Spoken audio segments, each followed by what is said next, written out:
Long ago, in a city of glass towers and hurried footsteps, there was a subway station named Orchard Street. Every morning and every evening, the turnstiles clicked like knitting needles, stitching together the lives of office clerks, pastry chefs, line cooks, dancers, students, and dreamers who never had time to dream. Above ground, the skyline glittered. Below ground, the station was lit by fluorescent panels that buzzed like tired bees. Colors there seemed dulled to gray, as though the ceiling had swallowed the sun and forced daylight to wear a drab coat. Yet, in that dim underworld, a wonder waited, though you had to pause, open your ears, and loosen the knots inside your chest to notice.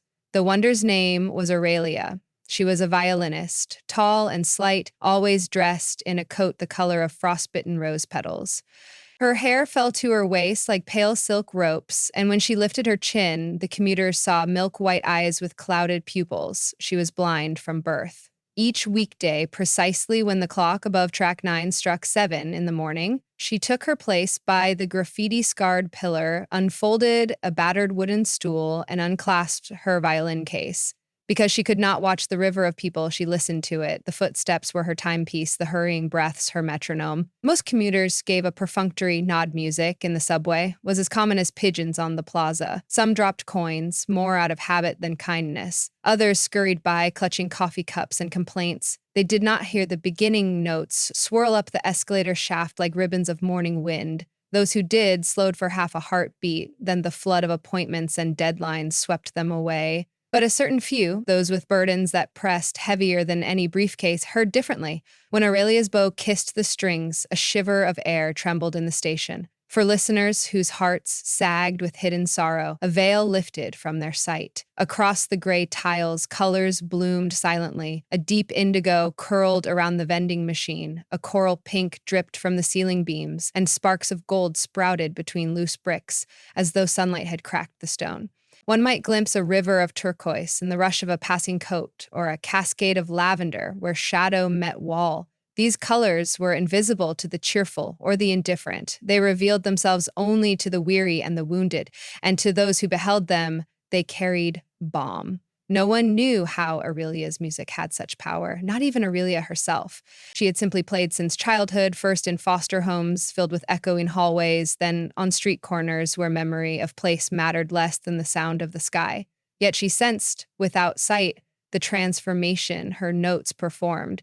She felt it in the hush that surrounded certain listeners, the pregnant pause when their breathing changed, the moments when shoes stilled and shoulders unclenched. She called this phenomenon the blossoming. She imagined it as flowers opening inside strangers' rib cages, petals stirring in darkness towards some private sun.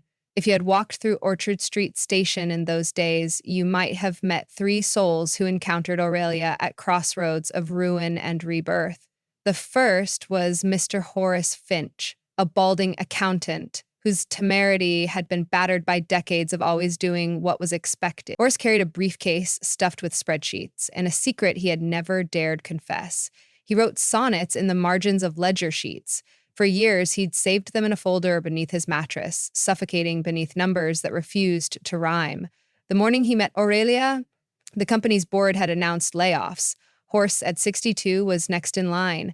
The fear of becoming obsolete gnawed him hollow. He trudged onto the subway platform with footsteps numb as icicles. When he heard the violin, he nearly kept walking, but a minor chord snagged his ear like a sigh that understood his own. Horace paused. In that moment, color shimmered out of nothingness. Above Aurelia's bow arced a rush of luminous teal, bright yet tender like hope filtered through water. A peach-orange glow bloomed around Horace's shoes.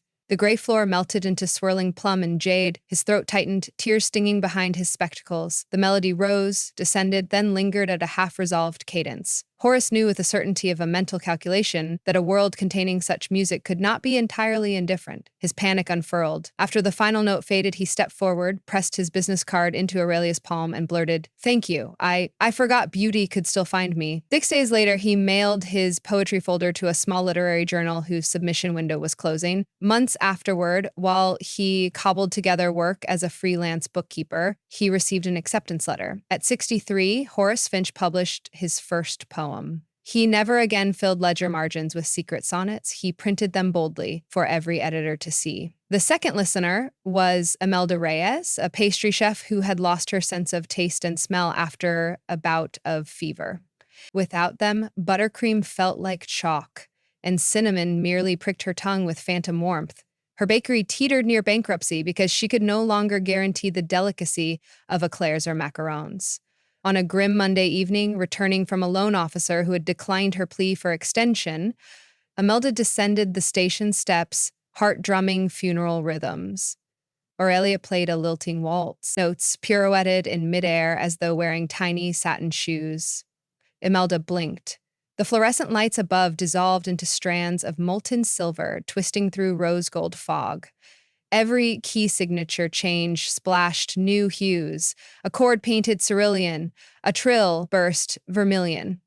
Imelda stood transfixed until the strings fell silent. She exhaled nothing, tasted nothing, yet somewhere behind her ribs flavors awakened. She remembered lime zest on summer lips, dark cocoa against winter longing, the hush of sugar snowing over choux pastry.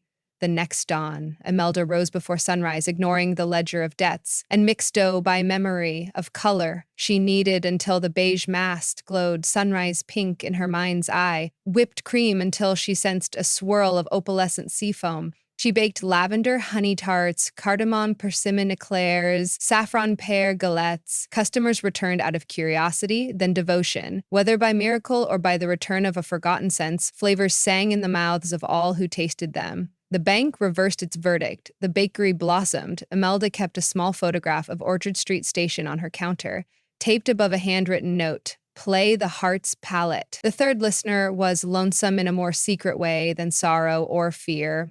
Jonah Cardo, a graffiti artist who haunted tunnels after midnight, bore a weight of guilt heavier than any backpack of spray cans. He had once embellished the wrong train car, a design that startled a conductor, triggering an abrupt brake that injured passengers.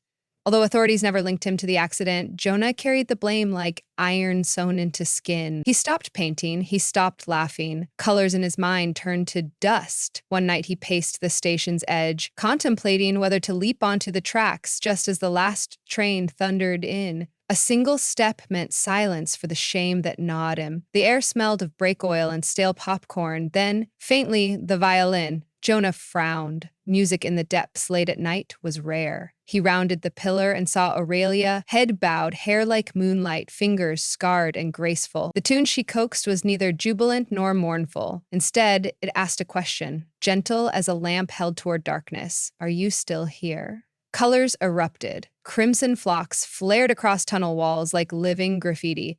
Emerald grasses rippled up through cracks in the cement, bending under streams of sapphire wind. Jonah's eyes widened. He dropped his spray can. As he knelt to pick it up, he saw inside the can a swirl of prismatic mist, as though his own abandoned art had waited within all along. After the music ceased, Jonah did not jump. He walked home, weeping at the neon flowers still blooming in memory. The next evening, he returned to the tunnels, not to deface but to restore. He began painting vast murals that guided lost commuters' arrows, woven with vines, constellations pointing toward exits, koi fish flowing along walls toward light. City officials, instead of arresting him, commissioned his work to illuminate forgotten corridors. Jonah signed each piece with a quiet A nestled among the colors, a tribute to the violinist who had painted his darkness with song. Years fluttered by like pages of a book leafed through by wind. People whispered of Orchard Street as a place where miracles brushed elbows with mundanity. Reporters came hoping for a headline, but the magic slipped from their pens. Cameras captured only a slender woman playing an old violin, commuters hurrying, coins clinking. No lens could fix the hidden hues, for the photographer's heart would have to be heavy enough, and professionals arrived armored in cynicism. One chill November dawn, the city awoke to find that Orchard Street Station was to be closed for renovations. The transit authority deemed the structure outdated. They ordered plywood barriers, concrete saws, conveyor belts. Notices flapped on pillars. Service rerouted. Musicians prohibited during construction. The news rippled like a cold tide through the veins of regulars who had learned to pause for Aurelia's dawn recitals. On her final permitted morning, Aurelia arrived earlier than usual. The station was emptier than sunrise prayers. A few sheet metal barricades already leaned against the walls like sleeping giants. Aurelia unfolded her stool, tightened her bow, and inhaled the familiar scent of rust, coffee, newspaper ink. But her hands trembled. Where would the colors bloom now, if the tunnels fell silent? She feared losing the invisible garden she had cultivated unknown. That fear, too, rippled into her music. The first notes slipped, fragile as thawing ice. She played not for the rushing crowd, there was none, but for the ghosts of hearts she had mended. Horace with newly published poems, Imelda, queen of sugared dawn, Jonah, painter of corridors bright as festivals. She played for the stranger, still waiting to be saved next Tuesday or a decade hence, but who might never find her if she had no place to sit.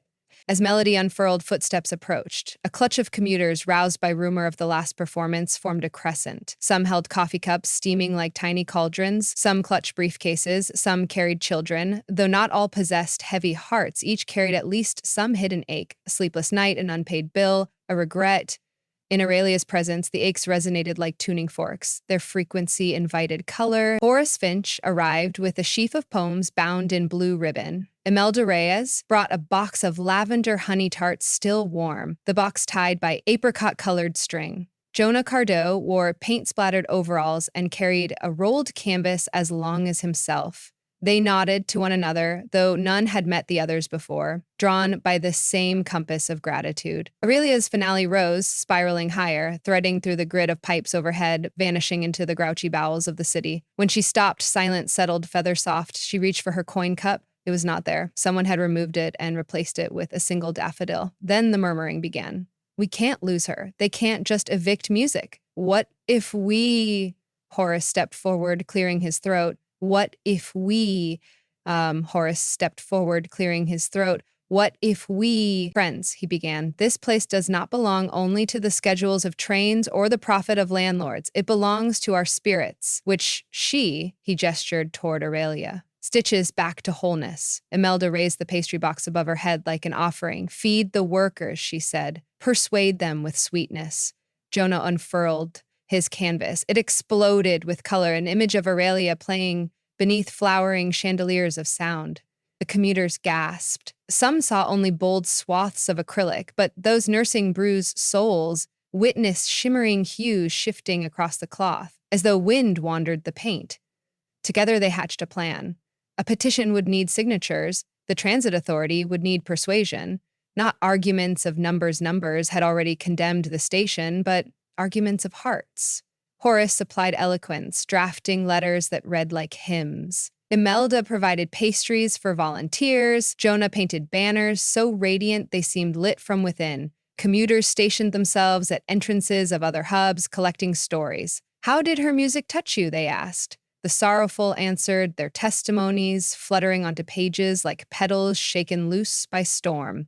A rumor spread that anyone who signed might glimpse secret colors. People queued, hopeful and frightened, and some left. Disappointed, joy too, recently grasped, blocked the view, but they signed anyway, for those who needed the colors more desperately. Within a week, they had gathered 20,000 signatures. City Hall scheduled a hearing. In the grand chamber, Aurelia sat beside Horace, Imelda, and Jonah. Council members shuffled papers. One cleared his throat.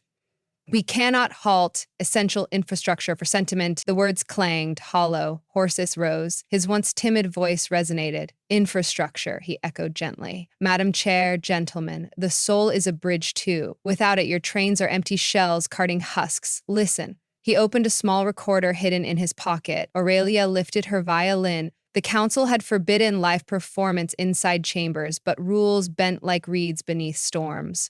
She played a single phrase, so slight, so piercing, that the councilwoman's pen froze. For an instant, her mind flew back to the night her father died in a hospital 3 subways away, when she had ridden home numb. She remembered now, passing Orchard Street Station and hearing faint strings, but never pausing to honor them.